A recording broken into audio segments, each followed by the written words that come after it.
It was night. The sky glittered with stars as though diamonds had been set upon a sheet of deep blue silk. The kingdom of Zaryab was counted among the most powerful and prosperous realms of its age. At its heart stood a magnificent palace, its towering walls rising high enough to converse with the clouds. Golden and silver engravings adorned its walls, and all around it stretched vast gardens where fountains sang, birds chirped their melodies, and flowers spread fragrance. The ruler of this mighty realm was King Zaryab. He was not only a fearless warrior, but also famed as a just and noble sovereign. His subjects called him the father of the kingdom. His judgments were fair, his promises unbreakable, and his sword always left its sheath in defense of the oppressed. His queen, Lady Nailah, was unmatched in beauty and wisdom. Her eyes carried such kindness that even the poorest soul would find peace by sharing their sorrows with her. The people regarded her as their mother. It was said that if an orphan ever went without food, Queen Nailah's banquet table would be open for them. Yet, behind this grandeur, there lay a sorrow eating away at both their hearts. Years of marriage had passed, but they remained childless. Often, at night, when silence descended upon the palace courtyard, King Zaryab would sit alone beneath the sky. Looking at the moon, he would sigh and whisper, "O Lord of the universe, you blessed me with a kingdom, with throne and crown, yet denied me an heir. I leave my lineage in your hands. Grant me a child who will not only carry my name forward, but also be a blessing for my people." Queen Nailah would comfort him gently. "My king, destiny and blessings rest in God's hands. Pray be patient. He will surely hear us." Time passed, until fate's hour finally struck. One day, the palace echoed with joyous news. The queen was with child. A wave of happiness swept across the city. The markets lit up with lanterns, food was distributed among the poor, and prisoners were set free. At last, the day arrived when drums thundered, bells rang, and shouts of joy filled the air. Queen Nailah had given birth, not to one child, but to twin daughters. King Zaryab was overjoyed. Gathering his ministers and courtiers, he declared, "Today, my kingdom has been blessed with two radiant lights. From this day forth, this day shall forever be celebrated as a festival." The queen named the elder daughter Mehr-un-Nisa, Light of Women, hoping she would be a guiding lamp for others. The younger daughter was named Maheen, delicate as the moon, so that she might shine with grace and beauty.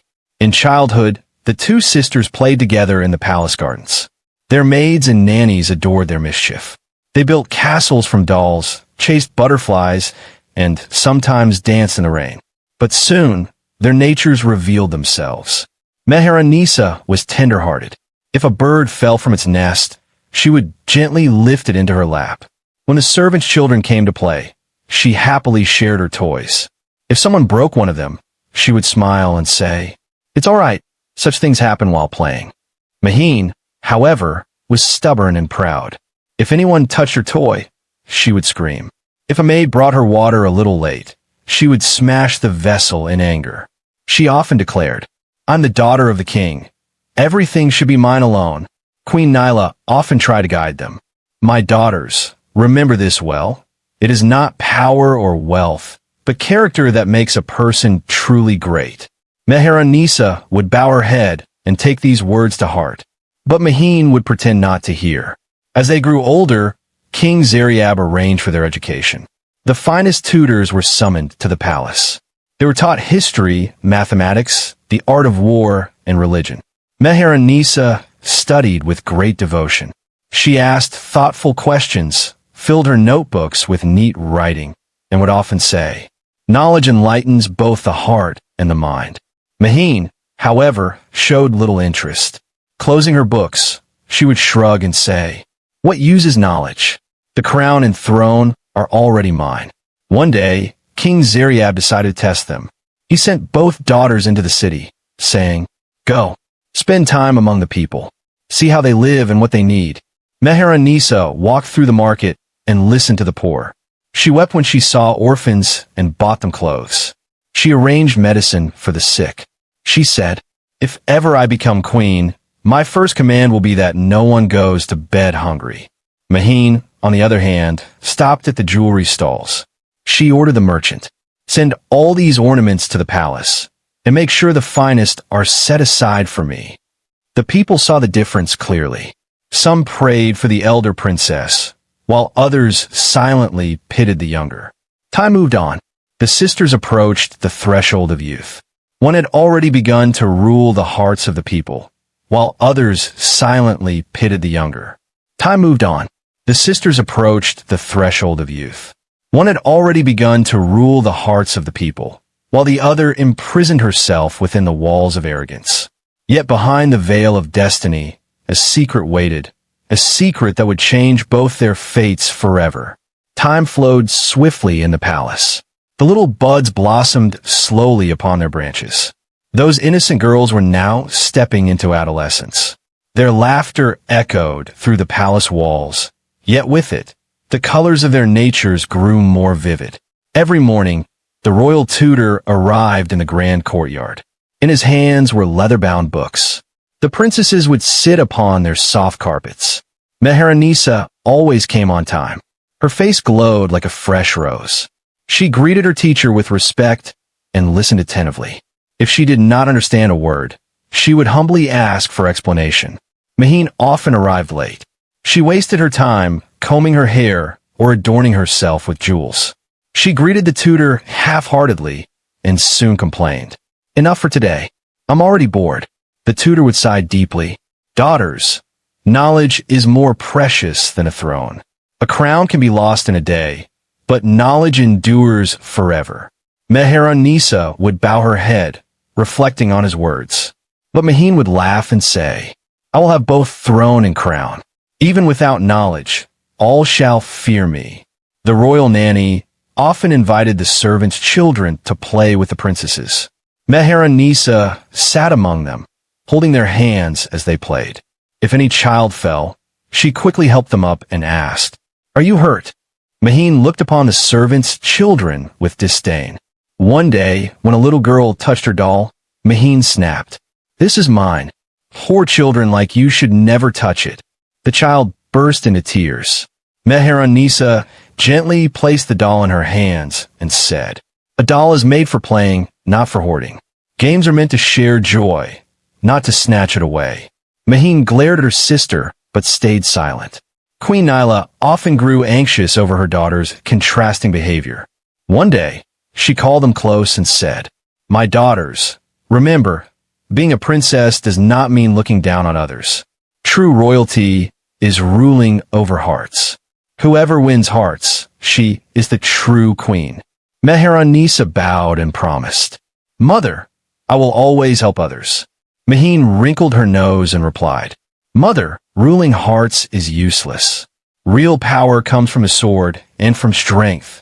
The queen looked sorrowfully into her younger daughter's eyes and thought, "One daughter is my prayer, the other my trial." One afternoon, the sisters were playing in the garden. Mehr-un-Nisa caught a butterfly and gently released it. Smiling, she said, "Look, Maheen, how free and beautiful this butterfly is. We could cage it, but its beauty lies in its freedom." Maheen angrily snatched the butterfly, trapping it in her fist. "What good is freedom? If I cage it, I can look at it whenever I want." The butterfly fluttered desperately until its delicate wings broke. Tears filled Mehr-un-Nisa's eyes. "Maheen, you have stolen its life. With power must come mercy." But Maheen laughed. "Mercy is the weapon of the weak. A princess needs power, not pity." That moment became the first crossroad of their paths. Outside the palace, too, people began to notice the difference between the sisters. In the market, whispers spread. The elder princess, Mehr-un-Nisa, is so kind-hearted, always helping others. The younger one, Maheen, is arrogant. One day, she may bring trouble to the kingdom. These murmurs soon reached the king's ears. A shadow of fear settled in his heart. If this continues, then after me, the throne will surely become the cause of war. Time flew on wings. Days turned into months, and months into years. Those little buds who once chased butterflies in the garden had now blossomed into roses in full bloom. The palace seemed to glow with the beauty and youth of the princesses. Mehr-un-Nisa's face always radiated light and peace. Whenever she appeared among the people, they would whisper, "It feels as though an angel has come to heal our sorrows." Maheen's beauty, too, was unmatched, but pride was etched upon her face. People hesitated to approach her, fearing her scornful glance. King Zaryab had grown old. His beard was streaked with white, and wrinkles had gathered around his eyes. Day and night, only one question haunted his thoughts. Who shall inherit the throne after me? One evening, he summoned his chief minister. The palace lamps glowed softly, and the air was filled with the fragrance of jasmine. The king sighed and said, "Minister, my daughters have grown into women now, yet my heart remains restless. One is tender-hearted but seems fragile. The other is strong but harsh toward the people. What should I do?" The minister bowed respectfully and replied, "Your Majesty, power alone is not enough for the throne. A ruler is only truly accepted when she rules over hearts." The king sank into silence, deep in thought. Mehr-un-Nisa often sat with the palace maids, listening to their troubles. Sometimes she arranged medicines for the sick, other times she ordered new clothes to be stitched for orphans. One day, while walking in the market, she saw an old woman staggering beneath the weight of a heavy basket. Without hesitation, Mehr-un-Nisa lifted the burden onto her own shoulder. The old woman gasped in surprise. "My child, you are a princess. This is not your work." Mehr-un-Nisa smiled gently and said, "If a princess cannot carry the burden of her people, then she is not worthy of being called a princess." Hearing this, the people blessed her with prayers. Maheen, meanwhile, lived quite differently. She spent hours before her mirror, adorning herself with jewels and demanding silks. She ordered her maids, "Lay a red carpet beneath my feet so that all may know I am the king's daughter." One day, as she passed through the marketplace, she saw the people bowing before her. With arrogance, she declared, "These people were born to serve me." The crowd exchanged uneasy glances, and many thought silently, "If she becomes queen, dark days of cruelty shall fall upon us." The sisters' first open debate. One evening, the two sisters sat together in the palace garden. After feeding the birds, Mehr-un-Nisa turned to her sister and asked, "Maheen, have you ever thought about how we would treat the people if we sat upon the throne?" Maheen replied sharply, "I will make our kingdom the richest and most powerful of all. No enemy would dare raise an eye against us." Mehr-un-Nisa answered softly, "Strength is important, yes, but the peace of the people matters most. The true victory is when the subjects remember their queen in their prayers." Maheen laughed scornfully. "Prayers? Kingdoms are not ruled by prayers. They are ruled by sword and treasure. That is true sovereignty." Mehr-un-Nisa fell silent, but in her heart a shadow of fear settled. Queen Nailah often overheard such arguments, and her burden of worry grew heavier. One night, she raised her hands in prayer. "O Lord, one daughter is my blessing, the other my trial. Grant me the strength to guide them both upon the right path." Meanwhile, whispers spread throughout the kingdom. Who will sit on the throne after the king? If it is Mehr-un-Nisa, days of mercy shall come. If it is Maheen, pride and cruelty may rise. These murmurs reached the palace walls. King Zaryab's nights grew restless. He knew well that sooner or later, a decision must be made that it was night. A cool breeze drifted through the palace courtyard, swaying the branches of the trees. The birds slept quietly in their nests, while the full moon cast its silver glow across the marble floors. Everyone was asleep. Everyone except Princess Mehr-un-Nisa, whose heart was gripped by a strange restlessness. She rose from her chamber bed, walked to the window, and gazed out. Her eyes wandered to the twinkling stars, counting them one by one. Slowly, her eyelids grew heavy, and she drifted into slumber. In her dream, a radiant light appeared. The light gradually shaped itself into a beautiful fairy. In her hand she held a shining staff, and her wings sparkled like diamonds, scattering beams of light. The fairy spoke in a gentle voice. "O Mehr-un-Nisa, your pure heart and humble kindness have pleased even the heavens. But remember, destiny's hour is near. Tomorrow at dawn, when the sun rises, lightning will strike the old tree behind the palace. The tree will fall to the ground, and beneath its roots, a chest lies hidden." Mehr-un-Nisa asked in wonder, "A chest? What lies inside it?" The fairy replied, "Within the chest are two things. One, a symbol of power. The other, a symbol of love. Whosoever makes the choice, her fate shall be sealed by it." The light faded, and the fairy vanished.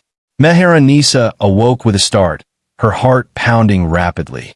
At dawn, as the first rays of sunlight touched the palace, thunder rumbled in the skies. Suddenly, a flash of lightning split the heavens, striking the ancient cedar behind the palace. The mighty tree crashed to the earth. Startled, servants, maids, and guards rushed to the scene. Mehr-un-Nisa ran there as well, and close behind her came Maheen. The ground had split open, and from beneath the fallen roots emerged a great chest, buried deep in the earth. Maheen exclaimed with excitement, "What is this? Perhaps a treasure." Mehr-un-Nisa whispered softly, "This is the very chest promised to me in my dream." The chest was pulled out. Golden talismans and ancient inscriptions covered its surface. With trembling hands, Mehr-un-Nisa lifted its lid, and a radiant glow burst forth. Inside lay two objects. A golden sword, its hilt encrusted with precious jewels, symbol of might, dominion, and worldly glory. A shining golden heart, emitting a soft, gentle light, symbol of love, sacrifice, and true sovereignty. A voice filled the air, echoing like a divine call. "This is the moment upon which your destinies shall turn. One sister shall choose the path of power, the other of love. And remember, once chosen, there is no turning back." With trembling hands, Mehr-un-Nisa lifted the golden heart. Tears streamed from her eyes as she declared, "I desire the wealth that binds hearts together. If my people are happy, that shall be my crown." Maheen immediately seized the sword. A glimmer of pride lit her eyes as she laughed. "And I desire the strength that makes all bow before me. Love is the weapon of the weak. True rule comes only by the sword." The voice echoed again. "The choice is made. Time shall now reveal the fruit of your decision. One sister shall gain honor, the other disgrace. One shall find love, the other loneliness." The heavenly light faded, and the chest disappeared. Only the chosen tokens remained in the sisters' hands, the golden heart in one, the jeweled sword in the other. When the king and queen were told of what had happened, their hearts trembled. King Zaryab murmured, "This is destiny's game. Only time will show which of my daughters shall inherit the kingdom." Queen Nailah kissed Mehr-un-Nisa's forehead and cast a sorrowful gaze upon Maheen. A fear stirred within her. What if her younger daughter's pride consumed the kingdom? That day proved to be the turning point in both sisters' lives. Destiny had divided their paths, one given the treasure of the heart, the other the pride of the sword. And now, the time was drawing near when each would walk her chosen road to her destined end. After the disappearance of the chest, silence spread across the courtyard of the palace. Everyone stood stunned, wondering whether what had just happened was real or only a dream. But the objects in the hands of the two sisters, a heart of gold and a golden sword, were living proof that this was no ordinary incident, but rather a decree of destiny. The next day, King Zaryab held court. The grand hall was filled with ministers, nobles, and soldiers. All eyes were fixed on the princesses. With his deep voice, King Zaryab declared, "O people of the court, yesterday an extraordinary event took place. Our princesses chose their own symbols from the chest of fate. One took the heart of gold, a symbol of love. The other chose the golden sword, a symbol of power." Whispers began to spread across the hall. Mehr-un-Nisa's heart is so pure. She truly cares for the people. But look, Maheen holds a sword. Perhaps she will prove to be the stronger queen. The king raised his hand for silence and said, "Time will decide who shall inherit this kingdom. But remember, true rule lies over hearts, not just over swords." That evening, in the palace garden under the silver glow of the moonlight, the two sisters faced one another. The air was still except for the chirping of crickets. Maheen said mockingly, "Sister, you may have chosen the heart of gold, but no kingdom is ruled with hearts. People fear the sword and bow before power. The true queen will be me." Mehr-un-Nisa replied softly, "Power is temporary, Maheen. If hearts are not one, the kingdom will fall apart. I wish to wipe away the tears of our people, not spill their blood." Maheen laughed scornfully. "That weakness will always keep you behind me, while I move forward. Remember this, one day, everyone will kneel at my feet." Mehr-un-Nisa stayed silent, but in her heart she prayed for her sister. In the days that followed, the difference between them became clear. Mehr-un-Nisa, holding the heart of gold, went among the people. She sat with the sick, showed kindness to orphans, and respected the hard work of farmers. Wherever she went, prosperity followed. Fields grew green, illnesses faded, and the people blessed her name. Maheen, on the other hand, remained in the palace. She polished her sword, commanded the soldiers with strict discipline, and declared, "The people must fear my name. I want them to tremble when they hear it." Even the soldiers obeyed her with unease. Some feared her, others quietly mocked her arrogance. Gradually, the people drew away from Maheen and closer to Mehr-un-Nisa. Queen Nailah witnessed all this, and her eyes filled with tears. One day, she said to King Zaryab, "My king, I fear that Maheen's pride will one day bring ruin to our kingdom. She has become blinded by the intoxication of the sword." King Zaryab sighed deeply. "Such is the play of destiny, Nailah. We can only watch, not interfere.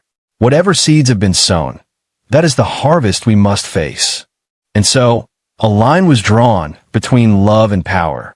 One sister's heart was soft, and she was winning the love of the people.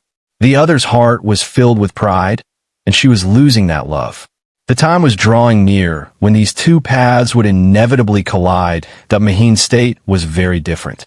Day and night she remained lost in the shine of her sword. She ordered her soldiers to patrol the streets so that the people would live in fear of her name. She imposed heavy taxes on the merchants. She seized extra grain from the farmers. For the smallest mistake, she punished her servants with lashes. One day, in the marketplace, an old woman came before her and pleaded, "Princess, I have nothing to eat. Please have mercy, my children are starving." Maheen replied arrogantly, "That is your weakness, not mine. Work hard or die of hunger, what do I care?" Everyone saw the old woman's tears, and in their hearts, the people began to despise Maheen. King Zaryab and Queen Nailah often watched both daughters and fell into deep thought. On one side, the people loved Mehr-un-Nisa so deeply they would lay down their lives for her. On the other side, the people feared Maheen and cursed her in secret.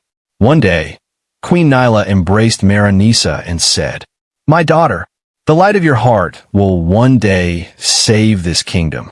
Then, turning to Maheen, she tried to explain, "My child, pride and power blind a person. There is no force greater than love." But Maheen, burning with anger, replied, "Love is the weapon of the weak. Mother, the queen is always the one who holds the sword." Tired of Maheen's cruelty, the people began whispering among themselves, "If ever the throne must be decided, we will only accept Mehr-un-Nisa as our queen. We must be freed from Maheen's tyranny." These whispers gradually began to take the shape of rebellion. Even the palace guards, in their hearts, thought to themselves, "If the day of choice comes, we too will stand with Mehr-un-Nisa." Thus, time made it clear that the two sisters now stood as rivals. Mehr-un-Nisa's heart beat with the love of the people. Maheen's heart burned with pride and the power of her sword. The time was drawing near when their clash would erupt. Open and decisive one day, soldiers entered the marketplace to seize grain. The people were already weakened by hunger. A young farmer cried out with defiance, "We will endure no more." We want only that queen who shares in our sorrows, not the one who rules us through the sword." His voice spread like wildfire through the city. People began to gather in crowds outside the palace gates. In their hands were plows, sickles, and wooden staffs. Their chants rose into the air. "We want the Queen of Hearts." And the tyranny. When Maheen heard the news, she trembled with rage. Drawing her sword, she commanded her soldiers, "Crush these rebels. I want every single one of them bowing at my feet by nightfall." But something astonishing happened. The soldiers laid down their weapons. One of them stepped forward and said, "Princess, we no longer fear your sword. We stand with the light of the heart that gives us life, not with the hand that robs us of everything." Maheen staggered at these words. She looked around. No one stood with her. At that moment, Mehr-un-Nisa stepped forth from among the crowd. In her hands shone the heart of gold, radiating light. The people erupted with cries of joy and pressed forward to kiss her feet. Mehr-un-Nisa spoke gently. "My beloved people, I am your servant, your caretaker. If you wish me to be your queen, then know this. My only power is your prayers, not the sword." With one voice the crowd roared, "This is the queen we want, the Queen of Hearts, l'enlève Mehr-un-Nisa." Tears welled in Maheen's eyes as she looked at her sword. Its glow had faded, as if its brilliance had died with her pride. She cried out in despair, "How can this be? I hold the sword, I hold power, and yet all of you turn away from me for her." But the only answer was silence. In every heart there was hatred for her and love for Mehr-un-Nisa. Even the guards standing near her bowed their heads and stepped back, leaving her utterly alone. Maheen remained on the palace steps, a fading sword in her hand and a broken pride in her heart. King Zaryab then proclaimed in the royal court, "From this day forth, the true queen of this kingdom shall be Mehr-un-Nisa." The people have given their judgment, and judgment always lives in the hearts of the people. The court thundered with applause and shouts. A crown was placed upon Mehr-un-Nisa's head, and she was hailed with her new title, Queen of the Heart of Gold. Thus, destiny made its final decree. The sister who chose pride and power was left with loneliness, while the sister who chose love and humility was granted honor and the crown. The palace echoed with joy. Mehr-un-Nisa had become the queen of the people's hearts. The streets resounded with prayers and chants. "Long live the Queen of the Heart of Gold. Hail to our noble queen." But in a high, lonely chamber of the palace, Maheen sat alone with her shattered world. In her hand was the sword that had once been the symbol of her pride, but now it felt rusted, heavy, and meaningless. Tears flowed freely down her face as she spoke to herself. "What have I gained? In my intoxication with power, I lost everything. The people abandoned me. The soldiers left me. Even the peace of my parents' hearts is gone. I thought all would bow before me, but today I sit broken and utterly alone." She leaned her head against the cold wall and wept. Chains rattled, and her sobs echoed through the chamber. One day, Mehr-un-Nisa came to visit her imprisoned sister. Her face was gentle, and her eyes shimmered with tears. She took Maheen's hand and said softly, "Sister, your mistakes have left you alone, but you are still my sister. I never cast you out of my heart. If only you had understood that true power lies in love, not in the sword." Maheen fell at her sister's feet and cried, "Forgive me, Mehr-un-Nisa. I blinded myself with pride. If only I too had chosen the heart of gold." Mehr-un-Nisa wiped away her tears and said, "It is not too late, sister. The heart of gold shines in every soul that truly repents." Time passed. Under Mehr-un-Nisa's rule, the kingdom flourished. The fields grew green and plentiful. The marketplaces thrived with justice. The people lived in peace and harmony. And whenever the people spoke of their queen, they said, "This is the queen who won our hearts, the queen whose heart shines with the light of gold." The moral of the story. Thus the tale reached its end. Maheen became the symbol of arrogance and cruelty, whose fate is always disgrace and loneliness. Mehr-un-Nisa became the emblem of humility and love, whose reward is always honor, peace, and prosperity. The final message was this: power is temporary, but goodness and love live forever. Pride blinds a person, but humility makes them eternal.